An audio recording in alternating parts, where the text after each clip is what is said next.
በመልካም መጨረስ የዛሬ የመጽሐፍ ቅዱስ ክፍላችን የሚገኘው የሉቃስ ወንጌል ምዕራፍ 19 ከቁጥር 11 እስከ 17 ድረስ ይሆናል። መጽሐፍ ቅዱሳችንን እንክፈትና ሉቃስ ምዕራፍ 19 ከቁጥር 11 እስከ 17 ያለውን አነብና እዛጋም በመልካም ስለመጨረስ በጣም የሚገርም ነገር እናገኛለን። ክፍሉን ከፍተን አብረን እናነባለን። ሉቃስ ምዕራፍ 19 ከቁጥር 11 እስከ 17 እነርሱም ሲሰሙ ወደ ኢየሩሳሌም መቅረቡ ስለሆነ የእግዚአብሔርም መንግሥት ፈጥኖ ሊገለጥ እንዳለው ስለመሰላቸው ምሳሌ ጭምር ተናገረ።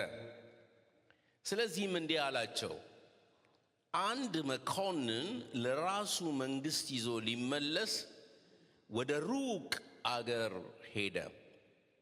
10 ባሪያዎችንም ጠርቶ 10 ምናን ሰጣቸው። እስክመጣ ድረስ ነግዱ አላቸው። የአገሩ ሰዎች ግን ይጠሉት ነበርና ይህ በላያችን ሊነግሥ አንወድም ብለው በኋላው መልእክተኞችን ላኩ። መንግሥትንም ይዞ በተመለሰ ጊዜ ገንዘብ የሰጣቸውን እነዚህን ባሪያዎች ነግደው ምን ያህል እንዳተረፉ ያውቅ ዘንድ እንዲጠሩለት አዘዘ። የፊተኛውም ደርሶ ጌታ ሆይ ምናንህ 10 ምናን አተረፈ አለው። እርሱም መልካም አንተ በጎ ባሪያ፣ በጥቂት የታመንክ ስለሆንክ በ10 ከተማዎች ላይ ስልጣን ይሁንልህ አለው። ሁለተኛውም መጥቶ ጌታ ሆይ ምናንህ 5 ምናን አተረፈ አለው። ይህንንም ደግሞ አንተም በ5 ከተማዎች ላይ ሁን አለው። ሌላውም መጥቶ ጌታ ሆይ በጨርቅ ጠቅልዬ የጠበቅኳት ምናንህ እነሆ ፈርቻ አለውና ጨካኝ ሰው ስለሆንህ ያላኖርከውን ትወስዳለህ፣ ያልዘራውንም ታጭዳለህ አለው። እርሱም አንተ ክፉ ባሪያ፣ አፍህ በተናገረው እፈርድብሃለሁ። እኔ ያላኖርኩትን የምወስድና ያልዘራሁትን የማጭድ ጨካኝ ሰው እንደሆንህ አወቅህ። ምን ነው ገንዘቤን ለለዋጮች አደራ ያልሰጠኸው? እኔም መጥቼ ከትርፉ ጋር ወስደው ነበር አለው። በዚያም ቆመው የነበሩትን ምናኑን ውሰዱበት፣ 10 ምናን ላለውም ስጡት አላቸው። እነርሱም ጌታ ሆይ 10 ምናን አለው አሉት። እላችኋለሁ ላለ ሁሉ ይሰጠዋል፣ ከሌለው ግን ያው ያለው እንኳ ይወሰድበታል። አጭር ጸሎት እናድርግ። ቅዱስ አባት እግዚአብሔር ይህን ቃልህን በመንፈስ ቅዱስ አማካይነት እንድትገልጥልን፣ እንድታስተምረን፣ እንድትመክረን፣ እንድታጽናናን፣ አቅጣጫን በሕይወታችን እንድትሰጠን፣ በመልካም እንደጀመርን በመልካም የምንጨርስ ባሪያዎች እንድታደርገን እለምንሃለሁ። ክብር ሁሉ ለአንተ ይሁን፣ በኢየሱስ ክርስቶስ በጌታችን ስም አሜን። ይሄ እዚህ ጋር የምንመለከተው ምሳሌ ኢየሱስ ክርስቶስ ስለ ራሱ የተናገረው ምሳሌ ነው። ዘመናቸውን፣ ሕይወታቸውንና አገልግሎታቸውን የጨረሱ ሰዎችን ምን ያህል እንደሚሸልማቸው፣ ምን ያህል ዋጋ እንዳላቸው ለማሳየት የተጠቀመበት ምሳሌ ነው። መኮንን ብሎ ነው ራሱን በምሳሌ ያቀረበው። አንድ መኮንን ብሎ ነው የተናገረው። አንድ ኦፊሻል የሆነ ሰው፣ የታወቀ ሰው፣ ግሩም የሆነ ሰው ባሪያዎቹን ጠራቸውና ምናን ሰጣቸው። እሱ ከዛ በኋላ ወደ ሩቅ አገር ሄደ ብሎ ነው ምሳሌውን የተናገረው። እና ሩቅ አገር ሄደ፣ እንደሄደ አልቀረም፣ ተመልሶ መጣ። ከዛ በኋላ ምናን የሰጣቸውን ሰዎች ምን አደረጋችሁበት የሰጠዋችሁን ነገር ብሎ ጠየቃቸው። በዚህ ሁኔታዎች ውስጥ የሰሩትን፣ የደከሙትን፣ የለፉትን፣ ውጤት ያመጡትን ሲሸልም፣ ውጤት ያላመጡትን፣ በመልካም ያልጨረሱትን ሰዎች ደግሞ ከሽልማት ሲያጎድላቸው የሚናገር ምሳሌ ነው። ሩቅ አገር ሄደ ማለት ኢየሱስ ክርስቶስ አሁን ወደ ገነት ሄዷል፣ ያለው እዚያ ነው ማለት ነው። አንድ ቀን ተመልሶ ወደ ምድር ይመጣል። ወደ ምድር ከመጣ በኋላ ደግሞ 1000 ዓመት በምድር ላይ ይነግሣል። እስከዚያው ጊዜ ባለው ወቅት ግን ሁላችንም የተሰጠን ምናን ስላለ ምናናችንን የተሰጠንን ምናን አትርፈንበት ነግደንበት ውጤት እንድናመጣ እንደሚጠበቅብን የሚናገር ምሳሌ ነው። ወደ እነዚህ ሰዎች ከመሄዳችን በፊት መኮንኑ ምናን ወደ ሰጣቸው ባሪያዎቹ ከመሄዳችን በፊት ግን አንድ ነገር ላስጨብጣችሁ እፈልጋለሁ። ይህም ነገር ምንድነው? በዓለም ያለው ሁሉ የእግዚአብሔር ነው። ይህንን መጀመሪያ እንድናቅ እፈልጋለሁ። በዓለም ያለው ሁሉ የእግዚአብሔር ነው። መኮንኑ ለባሪያዎቹ የሰጠው የባሪያዎቹን ሀብት አይደለም፣ የባሪያዎቹን ንብረት አይደለም፣ የባሪያዎቹን ነገር አይደለም። የሰጣቸው የሱን ነው ለባሪያዎቹ የሰጣቸውና የሰጣቸውን ነገር ሰርተውበት አትርፈውበት እንዲመጡ እንደሚፈልግ ነው የሚናገረውና ሁሉ የእርሱ ነው። በዓለም ላይ ያለ ሁሉ የእርሱ ነው። ምድር የእርሱ ናት። ባህር ውቅያኖስ የእርሱ ነው። የሚገርማችሁ ነገር በዓለም ላይ ያሉት ዩኒቨርስ ላይ ያሉት ሰማይ፣ ጨረቃ፣ ፀሐይ፣ ከዋክብት፣ በጋላክሲ ውስጥ ያሉት ክምችቶች በሙሉ የእግዚአብሔር ናቸው። የእግዚአብሔር ያልሆነ ነገር የለም፣ ጨርሶ የለም። የዛሬ 2 ዓመት አካባቢ ኢቢኤስ የሚባል ቴሌቪዥን ፕሮግራም ሲተላለፍ አይነበርና ከዚህ ከአሜሪካን ሀገር የሄዱ ከናሳ ሂውስተን ቴክሳስ ውስጥ ነው ናሳ ያለው፣ የከዋክብት ጥናት ምርምር የሚደረግበት ቦታ ነው። እዛ የነበሩና ኢትዮጵያ ለረፍት የመጡ ዶክተር ብሩክ ላቀው የሚባሉ ሳይንቲስትን ጋዜጠኞች ጥያቄ ያቀርቡላቸው ነበር እና እሳቸው ምን ብለው ተናገሩ? ባለፈው ተናግሬያለሁ፣ ይሄንን ሐሳብ ነግሬያችኋለሁ። በጣም የሚገርም ነገር ነው የተናገሩት። ላልነበራችሁ ነው ደግሜ የምናገረው። በዓለም ላይ በጋላክሲ ላይ በቢሊየን የሚቆጠሩ ከዋክብቶች አሉ፣ ፕላኔቶች አሉ። ምድር እቺ የምንኖርባት ፕላኔት ከሌሎቹ ፕላኔቶች ጋር ስትወዳደር እንደ አቧራ ናት አሉ። እኔ በጣም ነው የገረመኝ። እቺ የምንኖርባት ምድር እንደ አቧራ ከሆነች እኛ የሰው ልጆች ምን ልንባል ነው? በዓለም ያለው ሁሉ የእግዚአብሔር ነው። እና እኚህ ሰው ሲናገሩ ምን አሉ? ከጥቂት ጊዜ በኋላ ፀሐይም ጨረቃም ከዋክብትም ይቀልጣሉ አሉ። ይሄ ደግሞ ቢግ ባንግ ቲዮሪ ተብሎ ይጠራል ብለው ተናገሩ። ለካ የምናመልከው አምላክ እግዚአብሔር ትልቅ እግዚአብሔር ነው። ትንሽ አይደለም። በእኛ አእምሮ የምንስለው እንደ ሰው የምናነጋግረው ጌታ አይደለም። አምላካችን እግዚአብሔር ትልቅ እግዚአብሔር ነው።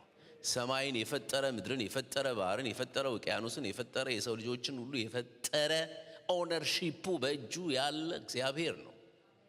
እግዚአብሔር ኦነርሺፑ ለማንም አይሰጥም። በደንብ ስሙኝ፣ ለማንም አይሰጥም። የፈጠረው እርሱ ስለሆነ ባለቤቱ እርሱ ነው። መዝሙር 50 ላይ በሺህ ተራራዎች ያሉ እንስሶች የኔ ናቸው ነው አይደለም የሚለው? በቃ እግዚአብሔር ያልሆነ ነገር የለም። አንተ እግዚአብሔር ነህ፣ አንቺ እግዚአብሔር ነሽ፣ እኔ እግዚአብሔር ነኝ። ሁላችንም የእግዚአብሔር ነን። ሉሲፈር ያንን ኦነርሺፕ ለራሱ ለማድረግ ሲፈልግ ነው ከሰማይ ወደ ምድር የተጣለው። ሰዎች እንዲሰግዱለት ፈለገ፣ መላእክት እንዲሰግዱለት ፈለገ። በትዕቢት ተሞላ። የእግዚአብሔርን ኪሩብ የሚጋርድ በጣም የሚያምር መልአክ ነበረ። ኦነርሺፑን ወስዳለሁ ሲል መፈንቅለ መንግስት ለማድረግ ሲሞክር እርሱን የፈጠረው እግዚአብሔር ከሰማይ ወደ ምድር ወረወረው። ኦነርሺፑ የእግዚአብሔር ነው፣ የማንም አይደለም። በዓለም ሁሉ ያለው የእግዚአብሔር ነው።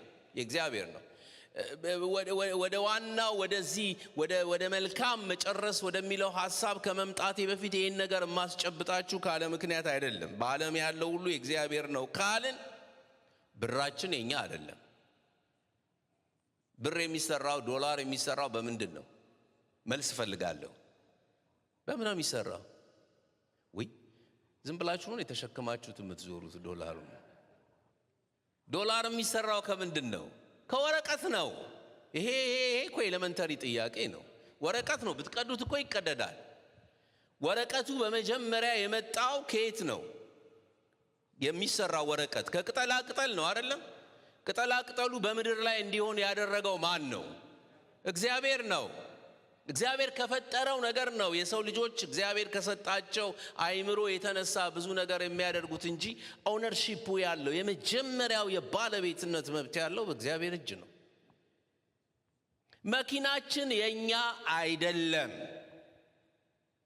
እግዚአብሔር በባለቤትነት በባላደራ እንድናስተዳድር እንድንጠቀምበት ሰጠን እንጂ የኛ አይደለም። መኪና የሚሰራው ከምንድን ነው? ወይ ከብረታ ብረት ነው ወይ ከሌላ ማቴሪያል ነው የሚሰራው። በመሬት ውስጥ ያንን ማዕድን እንዲኖር ያደረገው ማን ነው? እግዚአብሔር ነው። የኔ አይደለም፣ ያንተ አይደለም፣ መኪና ያንቺ አይደለም።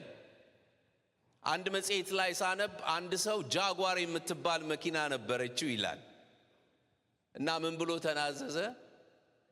አጠገቡ ለነበሩት ሰዎች አደራችሁን ጃጓር መኪናዬን በጣም ስለምወዳት ስቀበር ከመኪናዬ ጋር አብራችሁ ቀበሩኝ አለ። ተነስቶ ሊነዳው ነው እንዴ? በምን ሂሳብ ነው እንደዚህ አይነት ኑዛዜ የሚደረገው? የራሱ አድርጎ እኮ ከማሰቡ የተነሳ ነው እንደሱ ያለው።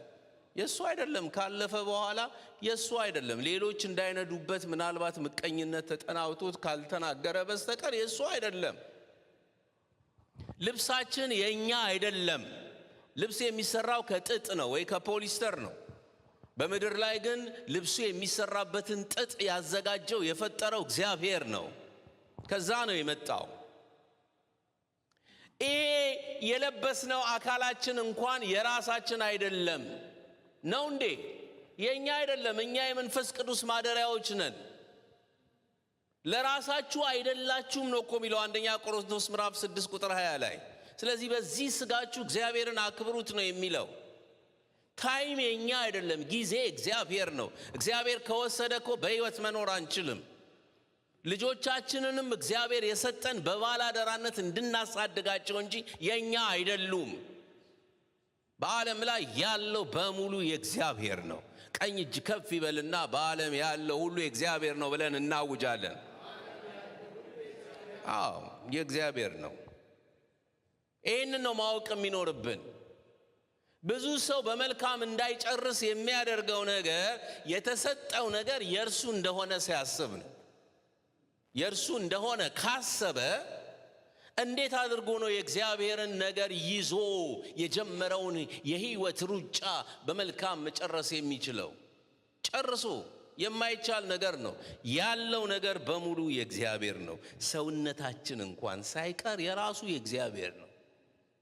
በዚህ ምሽት እንድታስቡ እፈልጋለሁ። አንድ ነገር እዚህ ምድር ላይ የኔ ነው ብዬ የምናገረው ነገር የለም። ሁሉ የማን ነው? እግዚአብሔር ነው። ስለዚህ የእግዚአብሔር እንደሆነ ካወቅኩኝ እግዚአብሔር የሰጠኝን ነገር ጨርሼ ማለፍ የምችለው መልካም በሆነ መንገድ መጨረስ የምችለው የእግዚአብሔርን ለእግዚአብሔር መልሼ መስጠት ስችል ብቻ ነው። የዛን ጊዜ ነው አሸናፊ ሆኜ መውጣት የምችለው። ወደ እነዚህ ሰዎች ወደ አነበብናቸው ሰዎች እንምጣ። ጌታ ኢየሱስ ክርስቶስ የተናገረው ምሳሌ በጣም ፕራክቲካል የሆነ ምሳሌ ነው። ለሁላችንም የሚጠቅም ምሳሌ ነው። እሺ አሁን በጣም እፈትናችኋለሁ። አስተማሪ ስለሆንኩ መፈተን እወዳለሁ። መልስ ደግሞ እንድትሰጡኝ እፈልጋለሁ። መኮንኑ ስንት ባሪያዎች ነው የጠራው? መልሱልኝ። አንዳንዴ ቆጣ እላለሁ። ስቆጣ ደግሞ ካለ ምክንያት አይደለም የምቆጣው። ሰው ፈዞ እንዲሰማኝ ስለማልፈልግ ብቻ ነው። 3 ትልቅ ኤክስ። መጽሐፋችሁን እዩ። ሂዱና መጽሐፍ ቅዱሳችሁን እዩ። ያነበብኩትን ክፍል እኔን አትዩኝ። ኦኬ። ስንት ባሪያዎች ነው መኮንኑ የጠራው? ኦኬ። ጥቂት ሰዎች እዛ እየመለሱ ነው። ስለማናየው እኮ ነው። እያንዳንዱ ቃል ትርጉም አለው። ስንት ባሪያዎች ነው የጠራው? 10 ባሪያዎች ነው የጠራው። ብዙ የሚሳሳቱት ሰዎች 3ቱን መክሊት ስለተቀበሉ ሰዎች ነው። በምናንና በመክሊት መካከል ያለውን ልዩነት እነግራችኋለሁ። 10 ባሪያዎች ጠራና ስንት ምናን ሰጣቸው? መልሱልኝ። መጽሐፍ ቅዱሳችሁን ይዩና ስንት ምናን ሰጣቸው? ለ10 10 ምናን ሰጣቸው። ስንት ደረሳቸው ማለት ነው?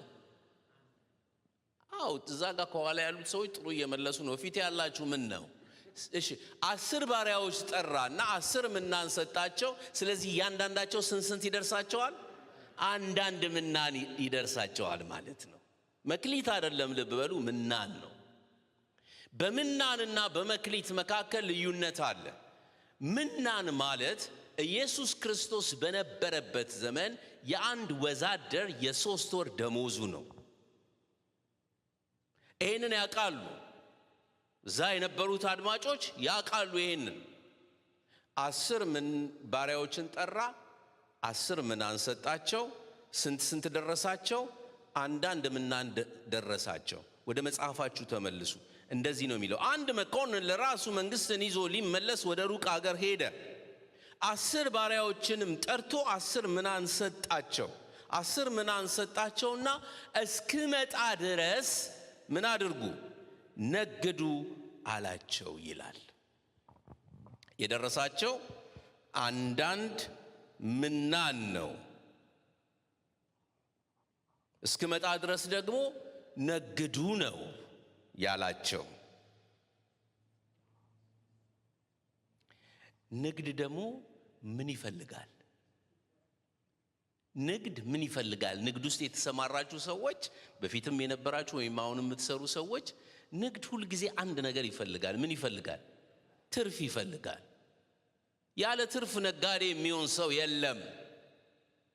ትርፍ ይፈልግበታል። ኦኬ። የአንድ የወዛደር የ3 ወር ደሞዝ ነው ካልን ምናን ፕራክቲካል የሆነ ፕራግማቲክ የሆነ ወደ ተግባር የሚለወጥ ነገር እንዳለ ነው የሚያሳየው። ስለዚህ ምናን ማለት ለሰው ልጆች በሙሉ አንዳንድ መሆኑ ማለት ነው። በእኩልነት የተሰጡ ነገሮች እንዳሉ ነው የሚያመለክተው። ለአንዱ 20፣ ለአንዱ 3፣ ለአንዱ 2፣ ለአንዱ 1 አልተሰጠም። አንዳንድ ምናን ነው የተሰጣቸው። ይሄ ምናን ላይፍ ፖቴንሻል ይባላል። እያንዳንዱ ሰው በእኩልነት የተሰጠው ነገር ነው። ለአንዱ 3፣ ለአንዱ 4፣ ለአንዱ 1 አይደለም። ለሁሉም እኩል የተሰጠ ነገር ነው ምናን፣ መክሊት አይደለም። ስለዚህ ይሄ ላይፍ ፖቴንሻል የምንለው ምናን 3 ነገሮችን ያካተተ ነው። እነዚህም 3 ነገሮች ታይም፣ ታለንትና ትሬዠር ይባላል። ጊዜ፣ ገንዘብ፣ እንደገናም ደግሞ ስጦታ፣ የጸጋ ስጦታ። እሱን ነው መክሊት የምንለው። ለሁሉ ሰው በእኩልነት የተሰጠ ነገር ነው። 3ቱ ጊዜ፣ የጸጋ ስጦታ ወይም ታለንት፣ እንደገና ደግሞ 3ኛው ገንዘብ። ለሁላችን እኩል የተሰጡ ስጦታዎች ናቸው እነዚህ 3 ነገሮች። በምሳሌነት ላሳያችሁ። ለኔ 24 ሰዓት ተሰጥቶ ለተመስገን 12 ሰዓት አልተሰጠም። አንድ ቀን 24 ሰዓት እንደተሰጠው ሁሉ ለሁላችንም በእኩልነት የተሰጠ ነገር ጊዜ ነው። እንስማማለን? በአንድ ቀን 24 ሰዓት ካለ 24 ሰዓት ለሁላችንም እኩል ነው የተሰጠን። ለአንዱ 12፣ ለአንዱ 24፣ ለአንዱ 10፣ ለአንዱ 20 አልተሰጠም። እኩል ነው የተሰጠን። እንስማማለን በዚያ? ኦኬ። ሁለተኛው ታለንት ነው ወይም የጸጋ ስጦታ ነው። እግዚአብሔር እዚህ ላለነው ለሁላችንም እኩል የሆነ የጸጋ ስጦታ ነው የሰጠን። ታለንት ነው የሰጠን። የአንዱ ሰው የጸጋ ስጦታ ከሌላው ሰው የጸጋ ስጦታ አይበልጥም። ችግራችን የጸጋ ስጦታችንን ሳናቅ ስለምንወጣና ስለምንገባ ነው እንጂ እግዚአብሔር ለሁላችንም እኩል የሆነ ስጦታ ነው የሰጠን። አንዳንድ ሰው ያወዳድራል ስጦታን። ይሄ በጣም ስህተት ነው። ሐዋርያ ነው እከሌ ነብይ ነው፣ እከሌ ፓስተር ነው፣ እከሌ እንደዚያ ነው ይላል። ኖ ኖ ኖ ኖ። የሁላችንም ስጦታ በእግዚአብሔር ፊት ሲታይ እኩል ነው። ጽዳት የምታጸዳው እንደገናም ደግሞ አሸር ሆነው የሚያገለግሉ እነዚህ ቪዲዮ የሚቀርጹ ድምጽ ማጉያ የሚያስተካክሉ ከኔ የሚያንሱ አይደሉም። እኔ ቆሜ እዚህ ስላገለገልኩ ከነርሱ አልበልጥም። እግዚአብሔር እኔን የሚጠይቀኝ በሰጠኝ ነገር ነው፣ እነሱንም የሚጠይቃቸው በሰጣቸው ነገር ነው።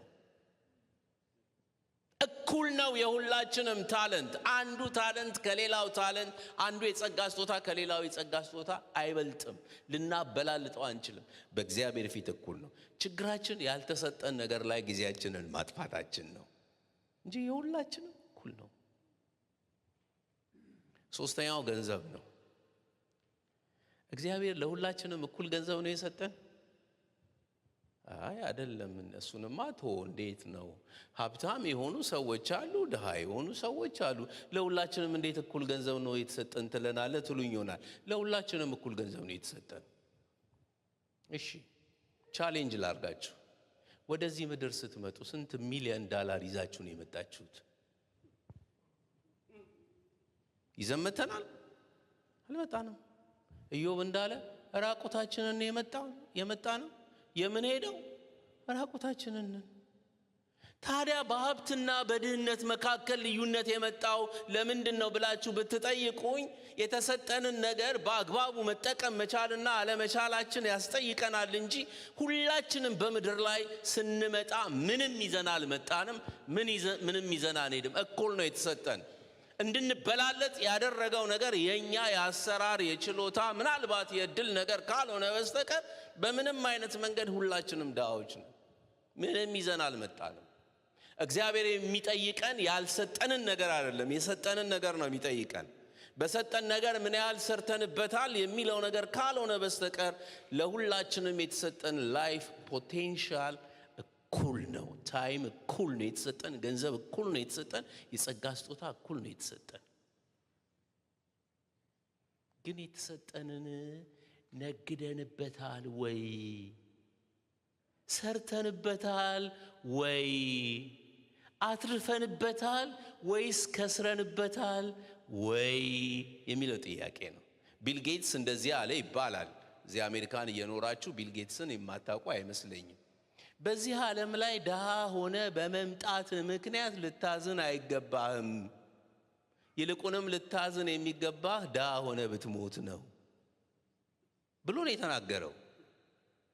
ሁላችንም ተሰጥቶናል። ግን አያያዛችን፣ አነጋገዳችን ላይ ምናልባት ትርፋችን ሊለያይ ይችል ይሆናል እንጂ ለሁላችንም የተሰጠን ገንዘብ እኩል ነው። ለሁላችንም የተሰጠን ታለንት እኩል ነው። ለሁላችንም የተሰጠን ታይም እኩል ነው። ጊዜያችንን እንዴት ነው የምንጠቀምበት? ገንዘባችንን እንዴት ነው የምንጠቀምበት? የተሰጠንን የጸጋ ስጦታ እንዴት ነው የምንጠቀምበት የሚለው ነገር ቆም ብለን እንድናስብ በእውነት ቻሌንጅ የሚያደርገን ነገር እንደሆነ እንድናስብ እፈልጋለሁ። እግዚአብሔር የመንግስቱ ተሳታፊዎች እንድንሆን ማድረጉና በመንግስቱ ውስጥ የእርሱ ሥራ ተሳታፊዎች መሆናችን ብቻውን ሊያስደስተን ይገባል። በእውነት እኔ ማነኝ የእግዚአብሔርን መንግስት ለመስራት የምችል ሰው? አንተ ማነህ? አንቺ ማነሽ? እግዚአብሔር ግን ከድቅድቅ ጨለማ ወደሚደነቅ ብርሃን ጠራን። ለምን? የመንግስቱ ካህናት እንድንሆን፣ ለርስቱ የተለየን ወገን እንድንሆን እግዚአብሔር ጠራን። መቼ ተጠራን? ያንዳንዳችን የተጠራንበትን ጊዜ እናውቃለን።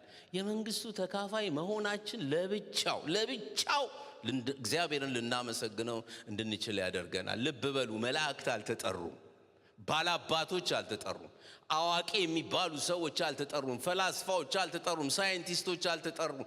የት ይገባሉ ተብለው የማይታሰቡ ሰዎች ግን የመንግስቱ ተካፋይ እንድንሆን ዛሬ በቤቱ ተተክለናል። ክብር ለእግዚአብሔር ይሆን። እግዚአብሔርን በማገልገላችን ብቻ ለእግዚአብሔር ክብር ልንሰጠው ይገባዋልና እግዚአብሔር እኔ ዱርዬ እኮ የነበርኩ ሰው ነበርኩኝ። አስቸጋሪ የነበርኩ ሰው ነበርኩኝ። እኔን የመንግስቱ ተካፋይ አድርጎ አገልጋይ አድርጎ አቆመኝ እግዚአብሔር። ሲጠራኝ ከስጦታ ጋር ነው የጠራኝ። አንተንም አንቺንም እያንዳንዳችንንም እንደዛ ነው የጠራን። የመንግስቱ አገልጋዮች ነን። የዚህ የመንግስቱ አገልጋዮች ስንሆን እግዚአብሔር ከኛ የሚፈልገው ነገር አለ ሲጠራን። ጥሩ ነው መጠራታችን። ጥሪያችንን አክብረን ግን እንደጀመርነው መጨረስ መቻል አለብን። ዛሬ ብዙ ሰው ቤተ ክርስቲያን የሚመጣው ስሙኝ ከእግዚአብሔር ጋር የሆነ ነገር ፈልጎ ነው እንጂ ከሱ የሚጠበቀውን ነገር ለማድረግ አይደለም። የታመመው ለመፈወስ፣ ድሃው ለማግኘት፣ ጋብቻ የሌለው ጋብቻ ለማግኘት ብዙ ምክንያቶች ይዞ ነው ቤተ ክርስቲያን የሚመጣው። ቁሳዊ ከሆነ ነገር ጋር ተጣብቆ ነው የሚመጣው።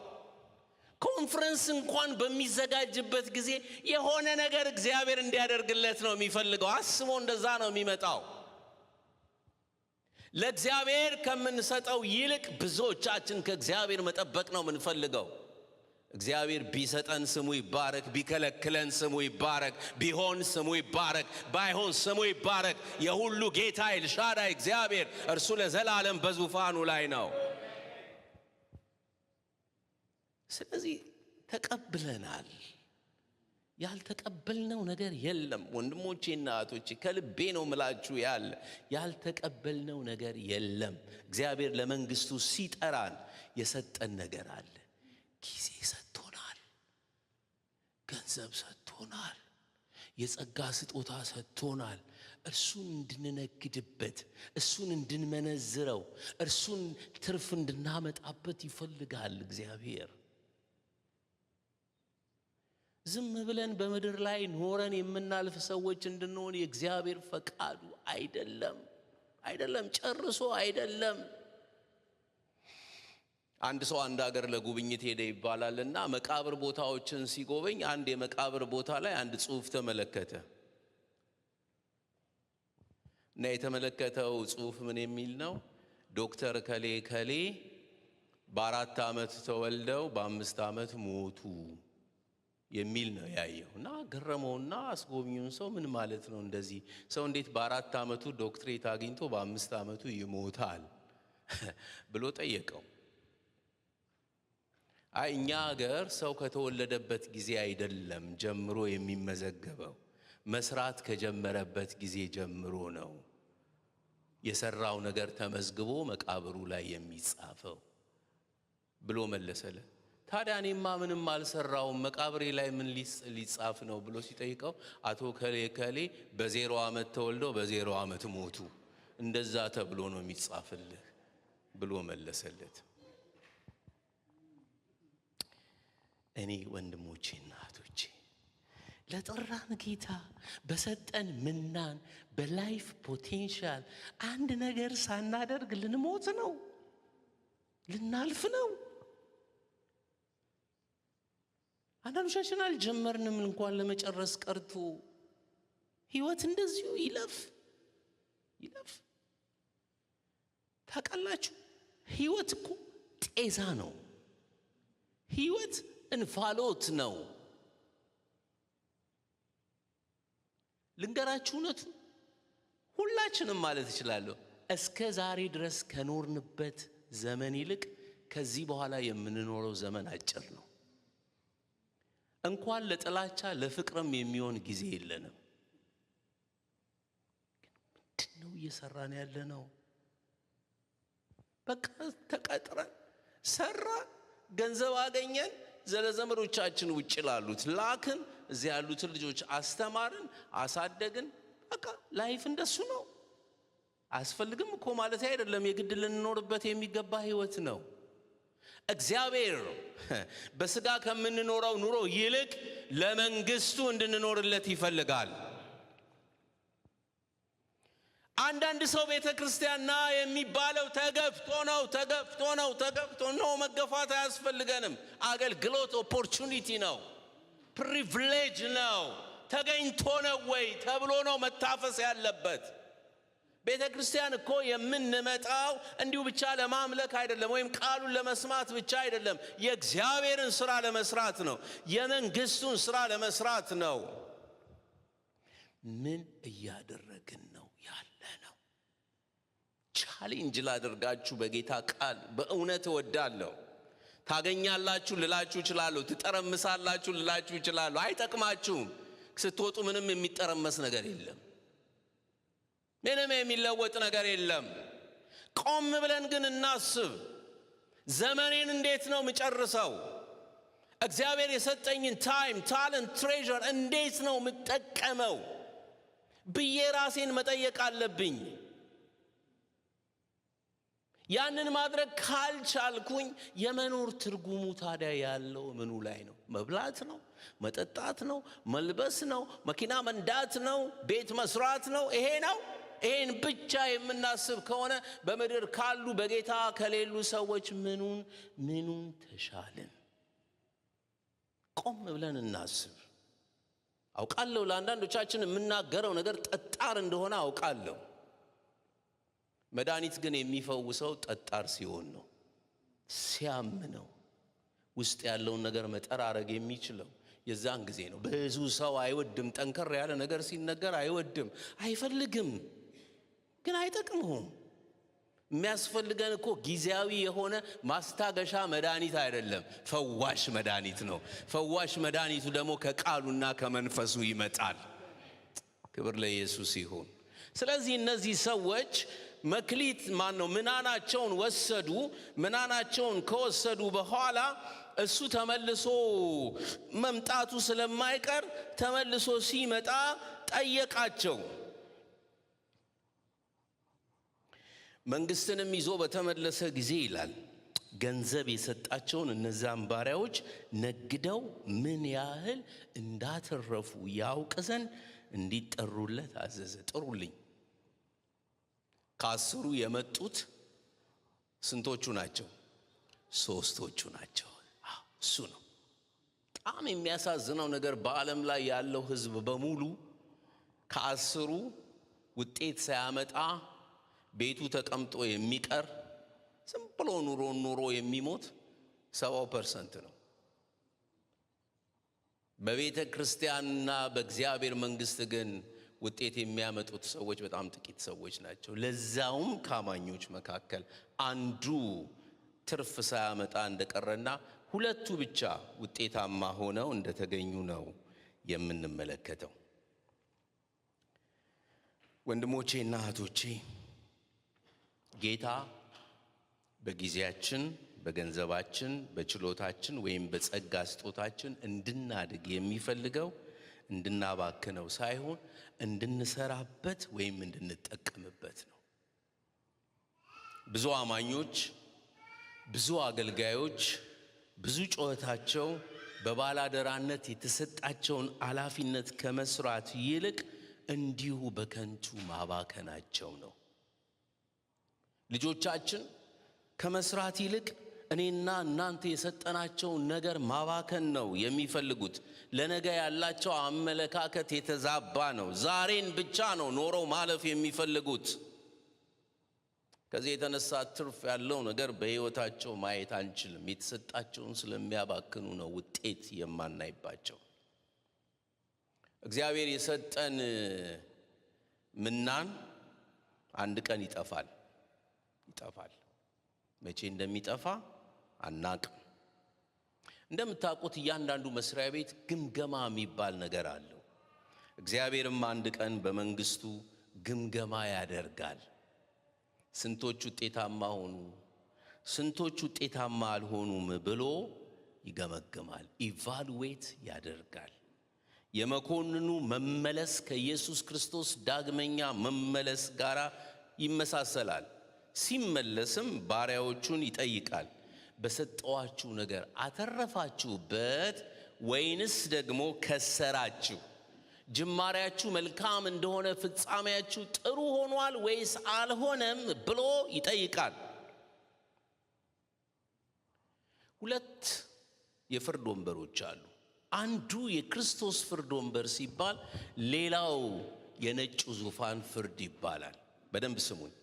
የክርስቶስ ፍርድ ወንበር የሚባለው አማኞች የሚጠየቁበት የሚገመገሙበት ሲሆን የነጩ ዙፋን ፍርድ ደግሞ የሚባለው ጌታን የማያውቁ ሰዎች በሙሉ የሚፈረድባቸው ፍርድ ነው።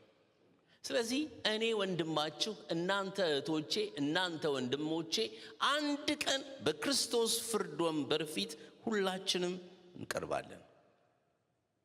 በአንደኛ ቆሮንቶስ ምዕራፍ 3 በጣም ግልጽ በሆነ መንገድ በክርስቶስ ፍርድ ወንበር ፊት እንደምንቀርብ የሚያሳይ ክፍል አለ።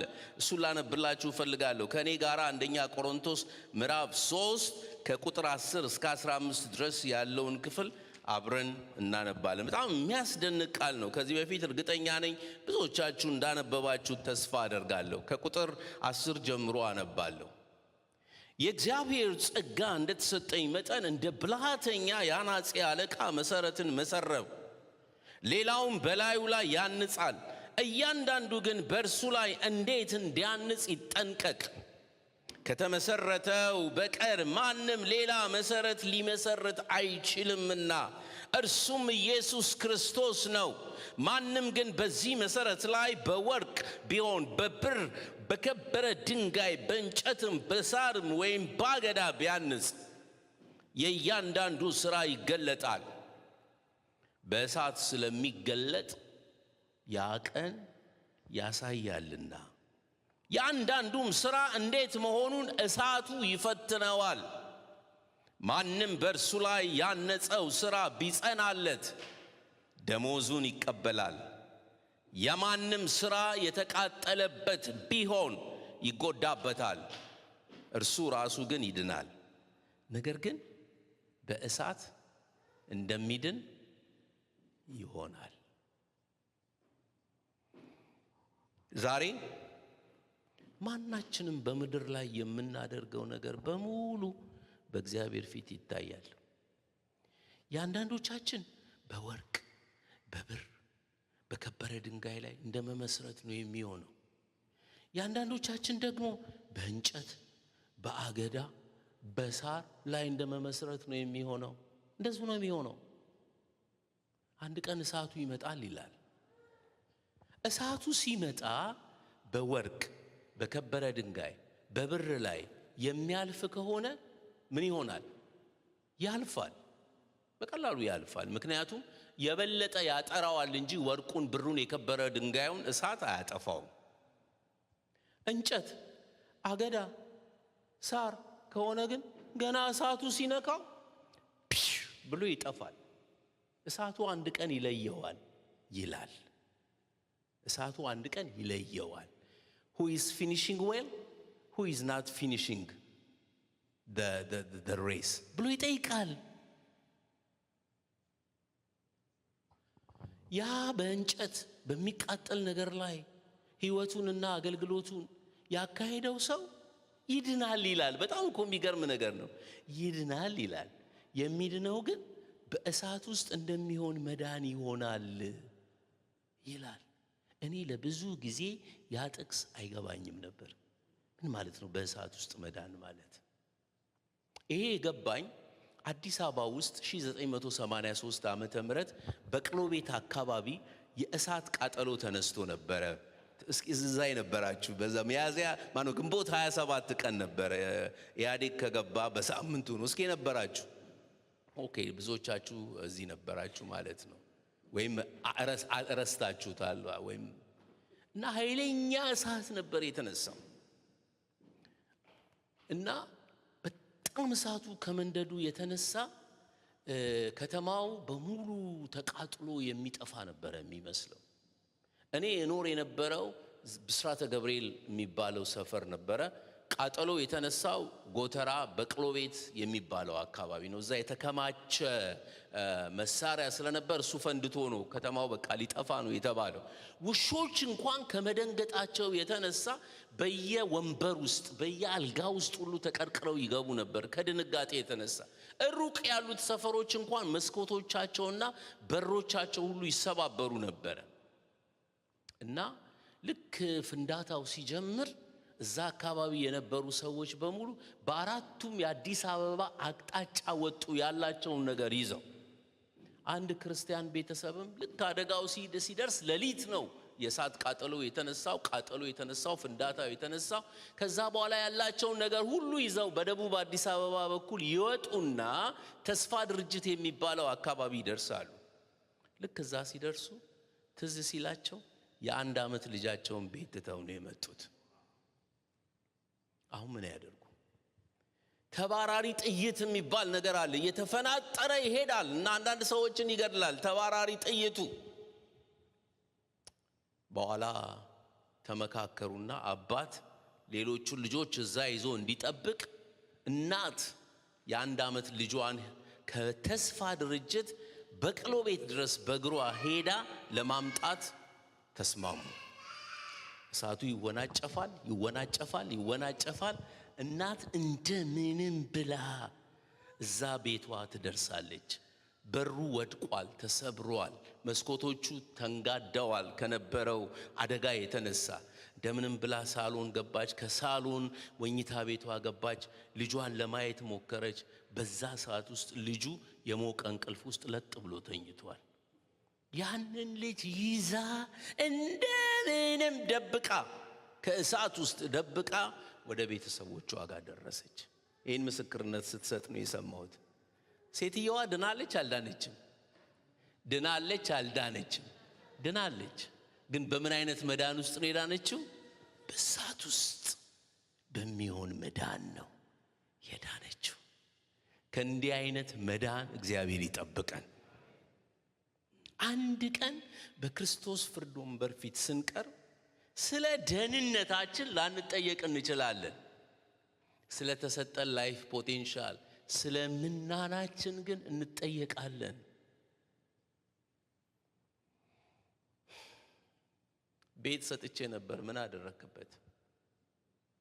ገንዘብ ሰጥቼ ነበር፣ ምን አደረክበት? ጊዜ ሰጥቼ ነበር፣ በጊዜው ምን አደረክበት ብሎ ጠይቀናል ጌታ። መዳናችን ግን በእሳት ውስጥ ከሚሆን መዳን ነፃ መሆን የምንችለው ዛሬ በተሰጠን እድልና ጊዜ የተሰጠንን ምናን ስንጠቀምበት ብቻ ነው። ከዚህ አይነት ከክርስቶስ ፍርድ ወንበር ፊት ነፃ መሆን የምንችለው ልክ የማያምኑ ሰዎች በነጩ ዙፋን ፍርድ ፊት ቀርበው እንደሚጠየቁ ሁሉ እኛ አማኞችም በክርስቶስ ፍርድ ወንበር ፊት ስንቀርብ እንጠየቃለን። ቅዱስ ቃሉ ይህንን ነው የሚለው፣ እሳቱ የዛን ቀን ይለየዋል ይላል። ሁለተኛ ቆሮንቶስ ምዕራፍ 5 ቁጥር 10 እና 11 ላይ ደግሞ ሄዳችሁ ስትመለከቱ ሁላችን በክርስቶስ ፍርድ ወንበር ፊት እንቆማለን ይላል። ዕብራውያን 10:30 ላይ ደግሞ ጌታ በሕዝቡ ይፈርዳል ይላል። በእኔ እምነት፣ በብዙ የመጽሐፍ ቅዱስ አዋቂዎችም እምነት አንድ ቀን ኢየሱስ ይመጣል። ንጥቀት የሚባል ነገር አለ፣ ራፕቸር የሚባል ነገር አለ። ወደ ጌታ እንሄዳለን። 7 ዓመት በሰማይ ከእርሱ ጋር አብረን እንቆያለን። በምድር ደግሞ 7 ዓመት ታላቅ መከራ ይሆናል። የዛን ጊዜ ነው በ7 ዓመቱ ጊዜ በክርስቶስ ፍርድ ወንበር ፊት የምንቀርበው። 7 ዓመት በምድር ላይ ጌታን ያላመኑ ሰዎች ሲሰቃዩ፣ ታላቁን መከራ ሲቀበሉ፣ እኔና እናንተ ግን በጌታ ፊት ነው ምን ሆነው ስለተሰጠን ምናን የምንጠየቀው እዚያ ነው። ያ ከተጠናቀቀ በኋላ ከኢየሱስ ክርስቶስ ጋር አብረን እንመጣለን። 1000 ዓመት በምድር ላይ ከእርሱ ጋር አብረን እነግሳለን። ይሄ ነው የሚናገረው የእግዚአብሔር ቃል። በትክክል ፊኒሺንግ ዌል፣ በመልካም የሚጨርሱ ሰዎች የዚያ ክብር ተካፋዮች ይሆናሉ። የእግዚአብሔር ቃል የሚናገረው እውነት ይሄንን ነው።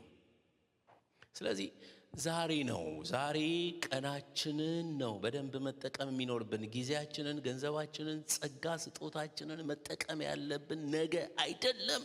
ነገ የኛ አይደለም፣ ዛሬ ነው። ምን ያህል የተሰጠንን ነገር እንጠቀምበታለን የሚለው ወሳኝ ጥያቄ ነው። እግዚአብሔር በሰጣቸው ላይፍ ፖቴንሻል ተጠቅመው ውጤታማ የሆኑ ሰዎች የሚናገሩት ነገር አለ፣ የሚሰሩት ነገር አለ። እንዲሁ ደግሞ ጊዜያቸው በከንቱ አልቆባቸው ምንም ውጤት ሳያመጡ የሚያልፉ ደግሞ ሰዎች እንዳሉ፣ በመልካም የማይጨርሱ ሰዎች እንዳሉ እናያለን። 3 ሰዎች እፈልጋለሁ። ምክንያቱም 3ቱ ናቸው በጌታ ፊት ቀርበው ሽልማታቸውን የተቀበሉትና ያልተቀበሉት። እናንተን ልድፈር ከሌሎቹ ይልቅ ወንድም ከፍ ያለው፣ ወንድም ተመስገንና ፓስተር ወደዚህ ይመጣሉ። አሁን እንዳቋቋማችሁ ነው የምናገረውና እንደ ዋናው ተሸላሚ ለመሆን እንዳትጣደፉ። ምሳሌ ነው ይሄ። የመጀመሪያው መጣ። ምናንህ ምን ያህል ምናን አተረፈ ብሎ ጠየቀው። ጌታ ሆይ አለው ሲመልስ፣ የመጀመሪያው ማለት ነው። ምናንህ 10 ምናን አተረፈ። ጌታ ሆይ ምናንህ፣ ቁጥር 17 እና 18 ላይ ተመልከቱ። ጌታ ሆይ ምናንህ 10 ምናን አተረፈ አለው። እርሱ መልካም አንተ በጎ ባሪያ፣ በጥቂት የታመንህ ስለሆንህ በ10 ከተማዎች ላይ ስልጣን ይሁንልህ አለው። ይሄ የመጀመሪያው ባሪያ ከፍተኛ ውጤት ያመጣ ባሪያ ነው። ፓስተር የመጀመሪያውን ስለያዘ እግዚአብሔርን አመሰግናለሁ። እሱ 3ኛው ቦታ ቢሆን ኖሮ ምሳሌ ነው፣ ግን ምሳሌ ነው፣ በምሳሌነት ብቻ ውሰዱት። 3 አስደናቂ ሽልማቶች ተሸለመ። በደንብ ቃሉን ተመልከቱ። ይቅርታ ታደርግልኛለህ፣ ውጤት ያላመጣው ምሳሌ ነው፣ ምሳሌ ነው። ምናልባት ቦታ ልትለዋወጡ ትችሉ ይሆናል። 3 ሽልማቶችን ተቀበለ። አንደኛ የተቀበለው ይሄ ትልቅ ውጤት ያመጣው የመጀመሪያው ባሪያ በሂሳብ ደረጃ ብናሰላው 1000% ነው ያተረፈው። በመጀመሪያ ደረጃ በሕዝቡ ሁሉ ፊት ተሞገሰ። ምን አለው ባሪያው? አንተ በጎ ታማኝ ባሪያ። ይሄ መጀመሪያው ነው። ሰው ሁሉ እየተመለከተ ዌል ደን አለው። ሁለተኛ በ10 ከተማዎች ላይ ሰልጥን፣ 10 ከተማዎች ላይ ግዛ፣ በ10 ከተማዎች ላይ ስልጣን ይሁንልህ አለው። በደንብ ስሙኝ።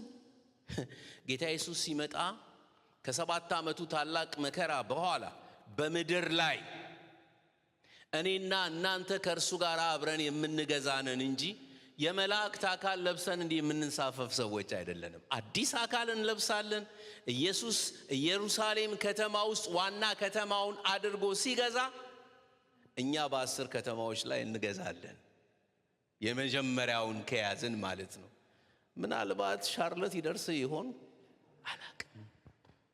አላቅም፣ ግን ቃሉ ነው የሚለው፣ እኔ አይደለሁም የምለው። ፊኒሺንግ ዌል፣ በመልካም ስለጨረሰ በመጀመሪያ ምን አለው? አንተ በጎ ታማኝ ባሪያ፣ ዩ ዌል ደን አለውና ቀጥሎ በ10 ከተማዎች ላይ ስልጣን ይሁንልህ አለው። 3ኛ የሸለመው ሽልማት ምን እንደሆነ ታውቃላችሁ? 3ኛው ባሪያ ያላመጣውን ውጤት ከእርሱ ላይ ውሰዱና እንደ ቲፕ አድርጋችሁ ውጤት ላመጣው ባሪያ ስጡት አላቸው። 3ኛው ሽልማት እርሱ ነው። እንዴ ጌታ ሆይ አለው እኮ ብለው ሲሉት ምንድነው ያለው? ላለው ይጨመርለታል፣ ለሌለው ግን ከያው ካለው ይወሰድበታል አለው። ፓስተር ያደርግልህ፣ በምሳሌ ብናየውም ያደርግልህ። 2ኛው መጣ። 2ኛው ትንሽ ውጤት ያመጣ ባላደራ ነው። ትንሽ ውጤት ነው ያመጣው። ምን አለው? አንተስ ተብሎ ሲጠየቅ 2ኛው መጥቶ ጌታ ሆይ ምናንህ 5 ምናን አተረፈ አለው። ይህንንም ደግሞ አንተም በ5 ከተማዎች ላይ ሁን አለው። እንደ መጀመሪያው 3 ሽልማት አይደለም የሰጠው። ትንሽ ውጤት ላመጣው ባላደራ 1 ሽልማት ብቻ ነው የሰጠው። 5 ከተማዎች ላይ ብቻ ስልጣን ይሁንልህ ነው ያለው እንጂ ዩ ዌል ደን አልተባለም። ጌታ እኮ እንዲሁ አይፈርድም። እንደ ስራችን መጠን ነው የሚፈርድብን ወይም የሚፈርድልን። በ5 ከተማዎች ላይ ስልጣን ይሆንልህ አለው። አንድ ሽልማት ነው የተቀበለው። ሶስተኛው መጣ። አንተስ ሲባል ከፍ ያለው አይደለም፣ በምሳሌ ነው ያቆምኩት። እሱም ይገባዋል፣ እናንተም ይገባችኋል በሳል ሰዎች ስለሆናችሁ። ሶስተኛውስ ተብሎ ሲጠየቅ ጌታ ሆይ አንተ ጨካኝ ነህ፣ ባልደከምክበት ማትረፍ ነው የምትፈልገው። እየሰደበው ነው መኮንኑ። ልብ ብላችኋል? እየሰደበው ነው የነበረው እና ባልዘራህበት የምታጭድ ስለሆነህ አለው የሰጠኸኝን ላይፍ ፖቴንሻል የሰጠኸኝን ምናን ምን አደረኩት? ቀበርኩት አለው። ጨካኝ መሆኔን አንተ ነህ የምትነግረኝ አለው መኮንኑ። ምን አለ በባንክ እንኳን አስቀምጠኸው ትርፉን እኮ በዛን ጊዜ ስመጣ ወስደው ነበረ፣ ግን ያንን አላደረክም አለውና በሉ ውሰዱት አለ። ውሰዱት 10 ምናን ላለው የሱን ምናን ውሰዱና ስጡት። ላለው ሁሉ ይሰጠዋል፣ ከሌለው ያው ያለው እንኳን ይወሰድበታል አላቸው። ከነዚህ 3 ባሪያዎች የትኞቹን ነው የምትመስሉት? ከሰራችሁ ታገኛላችሁ ውጤታችሁን። ካልሰራችሁ ከቀበራችሁት የተሰጣችሁን ላይፍ ፖቴንሻል ትጠየቃላችሁ። እኔም እጠየቃለሁ፣ አንተም ትጠየቃለህ፣ አንቺም ትጠየቂያለሽ። በተሰጠን ልክ መጠን ነው የምንጠየቀው። በምሳሌነት የተጠቀምኩባቸውን እነዚህን ወንድሞቼን በጭብጨባ ሸኙልኝ። እግዚአብሔር ይባርካችሁ።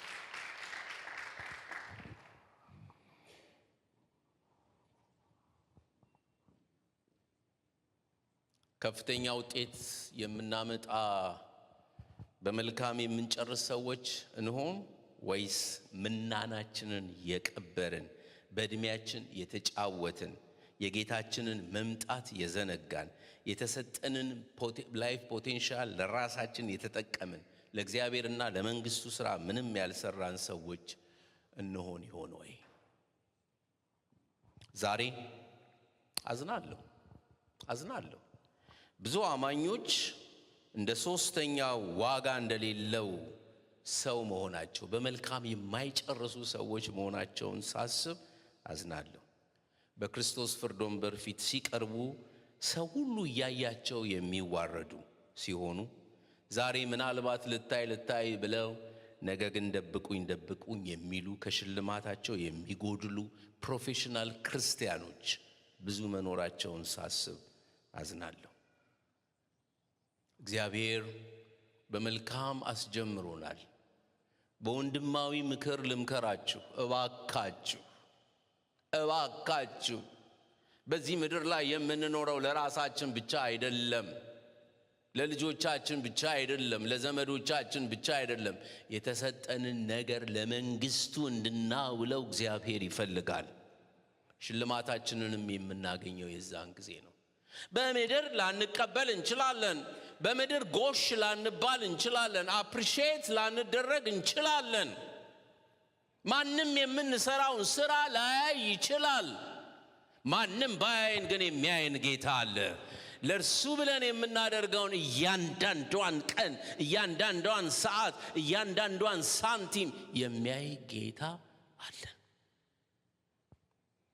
ባለፈው በዙም በነበረን ፕሮግራም ላይ ምሳሌ ተናግሬያለሁ። በዚህ ምሳሌ የዛሬውን ትምህርቴን አጠናቅቃለሁ። ቻይና ሀገር ውስጥ 40 ዓመት ሚሽነሪ ሆኖ ያገለገለ ሰው ነበር። በአሜሪካን ፕሬዝዳንት ቴዎዶር ሩዝቬልት የሚባሉት ፕሬዝዳንት እዚህ ሀገር በሚገዙበት ጊዜ ነው ያ ወንድማችን ከሚስቱ ጋር 40 ዓመት ሚስዮናዊ ሆኖ የወንጌል መልእክተኛ ሆኖ ቻይና ሄደው አገልግሎቱን ጨርሶ ሲመለስ በመርከብ ውስጥ የአገሪቱ ፕሬዝዳንት አብረው ነበሩ። ይሄ እውነተኛ የሆነ ታሪክ ነው። ሲመለሱ በመርከብ ውስጥ ነበር።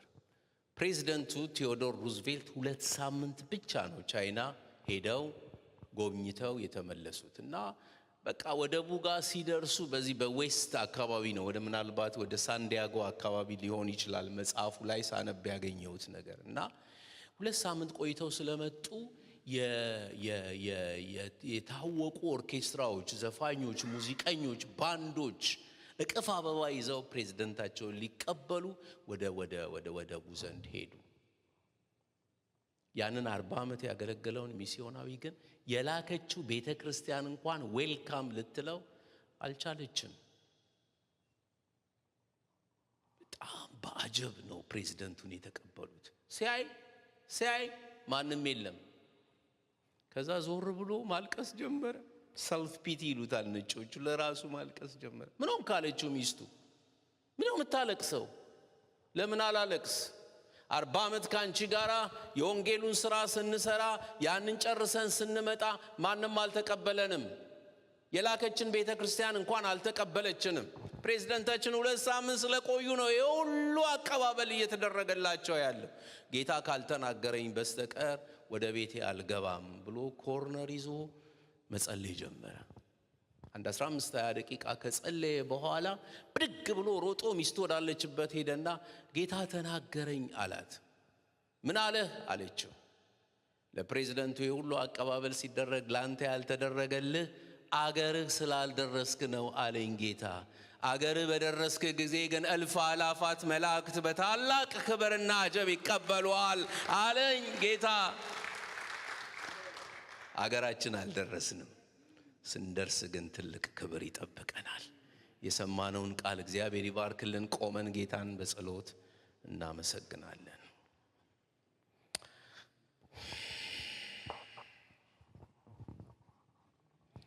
ወገኖች ሞዳችሁ ወገኖቼ ወንድሞቼ እህቶቼ በመልካም መጨረስ የምንችል ባሪያዎች እንሆን ዘንድ እግዚአብሔር ዛሬ በእለቱ በቃሉ ወደኛ መጥቶ አናግሮናል በሚገባን መንገድ ከተነገረው ቃል ውጪ በመንፈሱ እንዳነጋገረን እኔ አምናለሁ ምንድነው ውሳኔያችን ምናናችንን ምን ልናደርግበት አስበናል